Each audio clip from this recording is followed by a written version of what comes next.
अगर आप लंबे समय से त्राटक का अभ्यास कर रहे हैं और फिर भी आपको इसमें रिजल्ट नहीं मिल रहे हैं, तो कहीं आप भी ये गलतियां तो नहीं कर रहे हैं। त्राटक के अभ्यास में सफलता पाने के लिए हमेशा इन छोटी छोटी बातों का ध्यान रखना चाहिए ताकि 100% सफलता मिले। त्राटक की साधना को मानसिक साधना भी कहा जाता है क्योंकि ये हमारे अंदर की मानसिक शक्तियों को जागृत करता है, खासकर हमारे अवचेतन मन को। त्राटक में ऐसे भी कुछ अभ्यास है जो हमारी सोचने समझने की क्षमता को बहुत ज्यादा विकसित कर देता है, जैसे कि बेहतर फैसले लेना, अपने अंतर की आवाज को सुनना और अपने आसपास के लोगों के बीच पॉपुलर होना। अगर आप दर्पण त्राटक और कैंडल त्राटक के बारे में सुनकर इसका अभ्यास कर रहे हैं लेकिन फिर भी आपको इसमें सफलता नहीं मिल रही है, तो आपको ऐसे खास अभ्यास के बारे में जानना चाहिए जो सफलता के लिए बेहद जरूरी है। आमतौर पर त्राटक हमारे अंदर की प्राण ऊर्जा को सबसे ज्यादा इस्तेमाल करता है,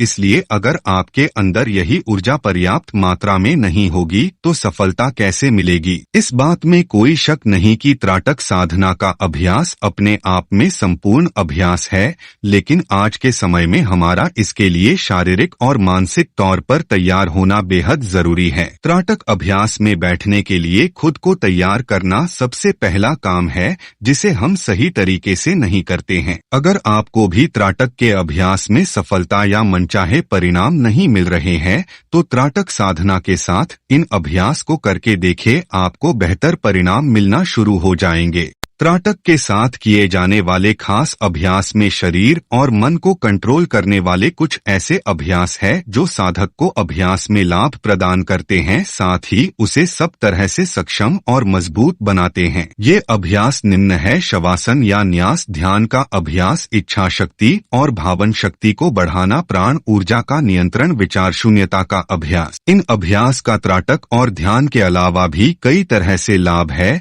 जिसमें आपका लगभग शारीरिक, मानसिक और आध्यात्मिक स्तर पूरी तरह से बदला जाता है। आइए जानते हैं ऐसे ही खास अभ्यास के बारे में। शवासन और न्यास ध्यान का अभ्यास त्राटक में असफलता की सबसे बड़ी वजह हमारा शारीरिक और मानसिक तौर पर तैयार न होना है। हम अभ्यास की शुरुआत तो करते हैं, लेकिन कुछ समय बाद ही हमारा मन इससे उचटना शुरू हो जाता है। इसके अलावा अभ्यास में कुछ खास अनुभव भी नहीं होते हैं। इस समस्या के समाधान के लिए शवासन और न्यास ध्यान का अभ्यास किया जाता है। ये अभ्यास आपके बॉडी को माइंड के साथ जोड़ता है और साधना में अनुभव करने के लायक बनाता है। कैसे करें शवासन का अभ्यास? शवासन के अभ्यास के लिए एकांत वाली जगह लेटकर खुद को लंबे समय तक किसी एक अंग पर फोकस कर ले और भावना देते रहे कि आपका ये अंग शिथिल हो रहा है। शुरू में आप थक सकते हैं, लेकिन अभ्यास में पूर्णता आने पर जब आप एक अंग को शिथिल होने का आदेश देते हैं,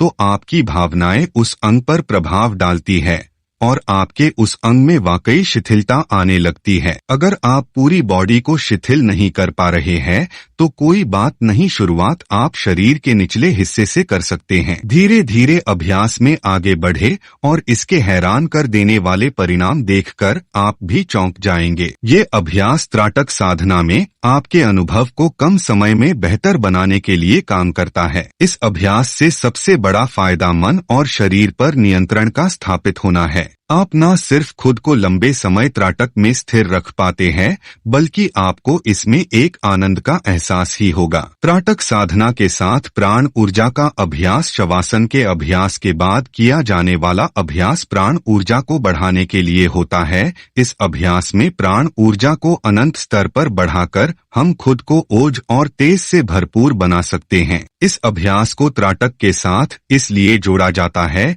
क्योंकि जो लोग सम्मोहन सीखना चाहते हैं उन्हें सबसे ज्यादा प्राण से भरपूर होना होता है, और प्राण ऊर्जा को बढ़ाने के लिए पिरामिड ध्यान के अलावा ये अभ्यास सबसे खास माना जाता है। लेकिन इस अभ्यास को हमेशा प्राकृतिक तरीके से ही करना चाहिए। त्राटक के साथ किए वाले खास अभ्यास में ये अभ्यास बिल्कुल आसान है। प्राण ऊर्जा को बढ़ाने के लिए सबसे पहले तो शवासन में शरीर को बिल्कुल शिथिल कर ले। इसके बाद सांस पर नियंत्रण बनाए, जिसके लिए आप दो तरह से अभ्यास कर सकते हैं।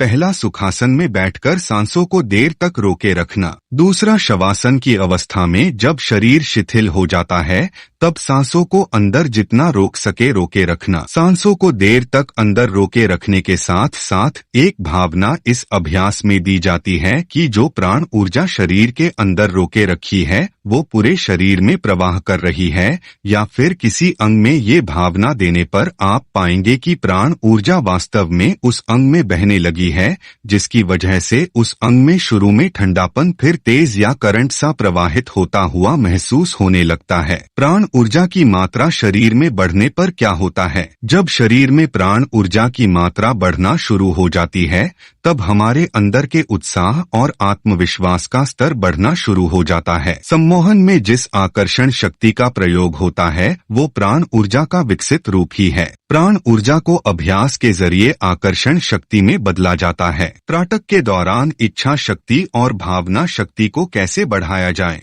त्राटक के दौरान अगर सफलता हासिल करनी है तो आपका इच्छा शक्ति और भावना शक्ति पर नियंत्रण होना बेहद जरूरी है। अगर इन दोनों तत्व की कमी है तो त्राटक में आपको सफलता और मनचाहे परिणाम हासिल करने में काफी मुश्किल का सामना करना पड़ सकता है। इसके लिए एक ऐसे कमरे का चुनाव करें जहां आपको 1 घंटे तक कोई परेशान न करे, न ही किसी तरह का कोई व्यवधान हो। साफ हवा वाला कमरा, साथ ही कम से कम सामान हो, ऐसे कमरे का चुनाव सबसे बढ़िया है। एक दरी नीचे फर्श पर बिछा ले और लेट जाइए। सबसे पहले तो खुद को शवासन की स्थिति में ले जाइए। जब ऐसा हो जाए तब किसी एक अंग को भावना दे। ये भावना किसी भी तरह की हो सकती है, लेकिन इसका मकसद उस अंग में आपके आदेशानुसार परिवर्तन होना चाहिए। जैसे कि आप भावना दे कि आपका अमुक अंग हवा में ऊपर उठ रहा है या फिर अमुक अंग में बिल्कुल हरकत नहीं है। आप चाहे तो इस अभ्यास को न्यास ध्यान की तरह ही कर सकते हैं। इस अभ्यास को बिल्कुल इसी तरह किया जाता है, फर्क है सिर्फ भावना देने का। त्राटक के साथ किए जाने वाले इन अभ्यास के जरिए हम बेहद कम समय में त्राटक में सफलता हासिल कर सकते हैं। अगर आप लंबे समय से त्राटक के अभ्यास के बाद भी सफलता हासिल नहीं कर पा रहे हैं तो एक बार इन सभी पॉइंट को ध्यान में रखकर अभ्यास करें, आपको सफलता 100% मिलेगी। हम अपने ब्लॉग पर त्राटक, मेडिटेशन, सम्मोहन, रैकी, डिस्टेंस हीलिंग और वशीकरण के अभ्यास सिखाते हैं, जिन्हें आप हमारे वेबसाइट पर चेक कर सकते हैं। ज्यादा जानकारी के लिए लिंक चेक करना न भूलें।